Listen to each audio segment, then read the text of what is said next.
లోకాభిరామం, మాయా బజార్. సినిమాకు ఇంద్రజాలానికి గట్టి సంబంధం ఉంది. మొదట్లో సినిమాలు తీసిన వారంతా మెజిషియన్లే. ఫ్రాన్సిస్ ఫోర్డ్ కొప్పోలా అనే ప్రఖ్యాత దర్శకుడు అన్నమాటలివి. భారతదేశంలో సినిమా అంటే పొద్దున్నే మొహం కడుక్కోవడం లాంటిది, తప్పించుకునే సంగతి కాదు అంటాడు షారుఖ్ ఖాన్. నాన్నకు సినిమా చూడడం అంటే చాలా ఇష్టం. తాతయ్యకు మాత్రం అది నచ్చేది కాదులాగుంది. ఆయనకు సినిమా అంటే ఏమిటో తెలుసా అని నా అనుమానం. ఎంతకాలం చూసినా హమాము, గోద్రేజు, హబ్డబు ఆ 3 సినిమాలేనా, ఎన్నిసార్లు చూస్తారు అని అడిగాడట తాతయ్య. ఒకసారి బజార్లో ఆయనకు కనిపించిన పోస్టర్లు అవి. ఏస్కో బుడ్డి గోల ఇంటిలో అని నాన్న ఒక జానపద బాణి పాట సినిమా గురించి పాడేవాడు. పల్లవిలో ఒక అక్షరం మారిందని మనవి. సారాయి కిళ్ళి ఉమ్ములు, సోడా బిడ్డి పులుపులు, సోడా బుడ్డి పిలుపులు గురించి ఆ పాటలో ప్రసక్తి ఉండేది. కానీ నాన్నకు సినిమా చూడడానికి మంచి మిత్రుల కంపెనీ అవసరం. వాళ్ళు 3-4తో కలిసి నేను కూడా కొన్ని సినిమాలు చూచాను. వీడి వాళ్ళ గూఢచారి 116 లాగా వచ్చింది ఎందుకో అంటాడు గోపన్న. అంటే ఆనాడు ఆ పేరున్న సినిమా చూడబోతున్నామని అర్థం. మరి అమ్మకు, అక్కకు, పక్కింటి అక్కయ్యలకు సినిమాలు చూడాలని ఉంటుంది. సినిమాలు ఉండే పాలమూరికి మా పల్లె 3-4 కిలోమీటర్ల దూరం. ఎద్దుల బండి కట్టుకుని అందరము బయలుదేరి సినిమా హాల్కు చాలా ముందే చేరుకుంటాము. బండిని ఆవరణలోనే పెట్టి సినిమా అయిన తరువాత నెమ్మదిగా ఏ మధ్యరాత్రికో ఇంటికి చేరుకుంటాము. అదొక పెద్ద కార్యక్రమం. మా బాధ చూచిన పక్కింటి తాతగారు, ఎందుకొచ్చిన శ్రమ ఇదంతా, ఆ 4 పైసలు పెట్టి కలకండ కొని తెచ్చుకొని తింటే హాయిగా ఉంటుంది కదా అని గట్టిగా నవ్వుతారు ఆయన. సినిమాలు చూడడము, ఆ తర్వాత కథను మ్యూజిక్తో సహా 3 గంటలు చెప్పుకోవడంలో ఉండే మజా ఆ పెద్ద మనుషులకి ఏం తెలుసు. ఆ సానుభూతితోనే అనుకుంటాను గోపన్న మామ పిల్లలు, అన్నయ్య మీరు కూడా సినిమాలు చూడడం అలవాటు చేసుకుంటే ఎంత బాగుంటుంది అన్నారట. గోపన్న గారు ఘనపాఠి, వేద విధులు. నాన్నను అన్నయ్య అనడం మా వర్గంలో ఒక సంప్రదాయం లేండి. నేను బడి పేరున పాలమూరికి పోవడం మొదలైన తర్వాత ఒక సమస్య వచ్చి పడింది. బడి ముగిసి ఇంటికి 3 మైళ్ళు నడుస్తుంటే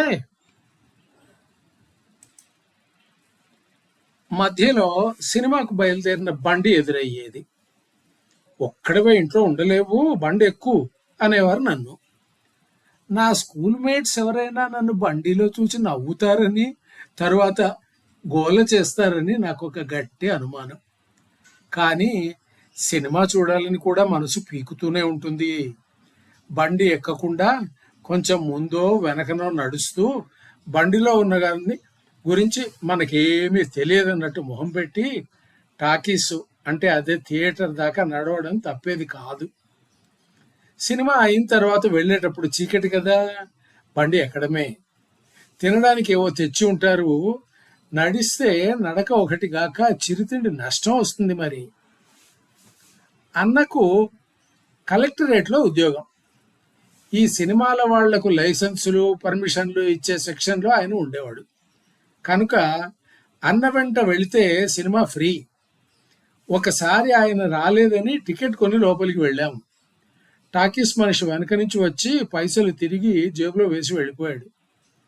ఇక మరి వచ్చిన సినిమా వచ్చినట్టు చూడడం అలవాటు అయిందంటే కాదా మరి. అట్లాగని ఎన్నడూ చదువును అశ్రద్ధ చేసింది మాత్రం లేదు. నేనెప్పుడు ఇవాళ్ల సినిమా చూచి తీరవలసిందేనని బండగా పట్టుబట్టింది కూడా లేదు. సందర్భం ఏమిటో గుర్తులేదు, ఎవరి కొరకు అన్నాడో కూడా గుర్తులేదు. కానీ నాన్న ఒకసారి పరీక్ష తప్పితే ఇంకోసారి రాయవచ్చు, ఈ సినిమా మళ్ళీ వస్తుందో రాదో తెలియదు, చూడండి మరి అని వెటకారంగా అనడం మాత్రం గుర్తుంది. బడిలో ఉండేటప్పుడు చూసిన సినిమాలు ఎన్ని గుర్తున్నాయో గాని ఒక సంగతి మాత్రం గట్టిగా గుర్తుంది. అశోక్ టాకీస్ లో ఎన్టీఆర్ గారి సినిమా ఒకటి చూస్తున్నాము. నాతో మా చిన్నాన్న గారి కుమారుడు, నా వయసు గల వెంకట ఉన్నాడు. బెంచ్ టికెట్ కు ప్రమోషన్ వచ్చిన రోజులవి. విలాసంగా కాళ్లాడిస్తూ కింద ఉండే అరుగును మడమతో కొడుతున్నట్టున్నాను. నా కాలికి అరుగుకు మధ్యలోకి ఒక తేలు వచ్చినట్టుంది. అది గట్టిగా కుట్టింది. బాధ భరించకుండా ఉంది. రిక్షాలో ఎక్కి ఇంటికి వచ్చేసాము. అది ఇంకా మంత్రాల కాలం. ఇంటి ముందు ఒక ఇంట్లో ఉండే పెద్ద ఆయన తేలు మంత్రం వేస్తాడు. ఆయనకు వెళ్ళి చెప్పారు. ఆయన అన్నం తింటున్నాడు, వదిలి రావాలి. తిన్న తర్వాత మంత్రం వేయడు. పర్వాలేదు, ముసలాయనను అన్నం తిని పడుకోమ్మనండి అన్నాను. బాధ అనుభవించాను. తెల్లవారేసరికి పెద్ద బొగ్గ అంటే బొబ్బ పుట్టింది. దాన్ని బలవంతంగా తరువాత చిదిపేశాను. మచ్చపడింది.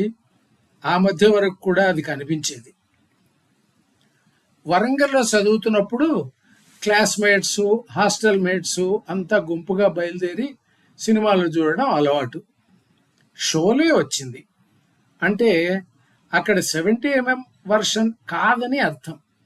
అందరూ ముందే టికెట్లు తెచ్చుకుని ప్రోగ్రాం పెట్టేసుకున్నారు. ఎందుకో నన్ను అడగడం మరిచారు. సంగతి అర్థమయ్యి అమ్మాయిలు నువ్వు కూడా రా అన్నారు. నాకు బోలెడంత గిర్వాణం. కూడా అయితే రానుపోమన్నాను.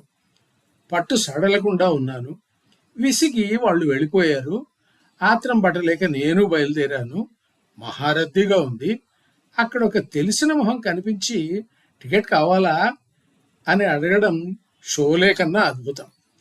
ఎంత ఎక్కువ ఇచ్చింది గుర్తులేదు. వెళ్ళి లోపల కూర్చున్నాను. నిజానికి అప్పటికే సినిమా మొదలైంది. చీకట్లో నంబరు వెతుక్కుని వెళ్ళి కూర్చున్నాను.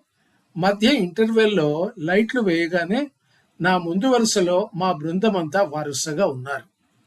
హలో అన్నాను. గొంతు గుర్తించి అందరూ వెనక్కు చూశారు. వాళ్ళ ఆశ్చర్యం అంతు లేకుండా ఉంది. వారం రోజుల ముందే బుక్ అయిపోయిన టికెట్లలో సరిగ్గా మా వెనక సీటు ఎట్లా పట్టావు అని అడిగారంతా. కాలర్ ఎత్తి అదే మరి అని ఒక్క పోజు వేసినట్టున్నాను.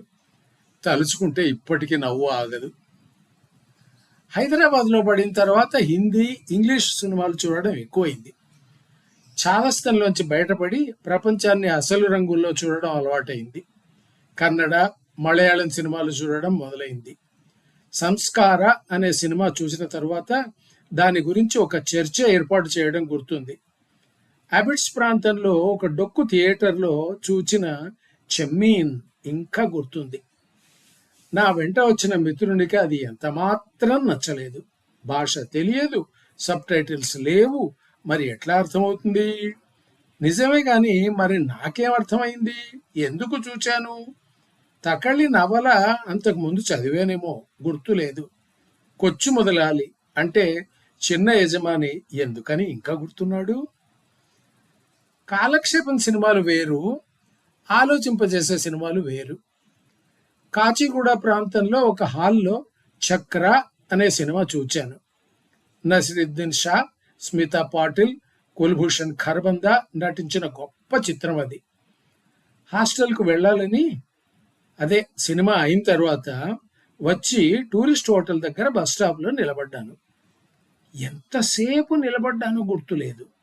బస్సులు వస్తున్నాయి, వెళ్ళిపోతున్నాయి. ఆలోచన సినిమా గురించి. ఆ రంగుళాల కడుపు, దాని కింద మరిన్ని అంగుళాలు, ప్రపంచమంతా వీటి చుట్టే చక్రం అంటాడు షా ఆ సినిమాలో. కాసేపటికి ఆలోచనలో నుంచి బయటపడి బస్సు పట్టుకున్నాను. అంతగా ఆలోచింపజేసే సినిమా ఉంటే చూడడానికి ఇప్పుడు రెడీ. హాలుకు వెళ్ళి సినిమా చూచి దశాబ్దాలు, కనీసం సంవత్సరాలు దాటింది.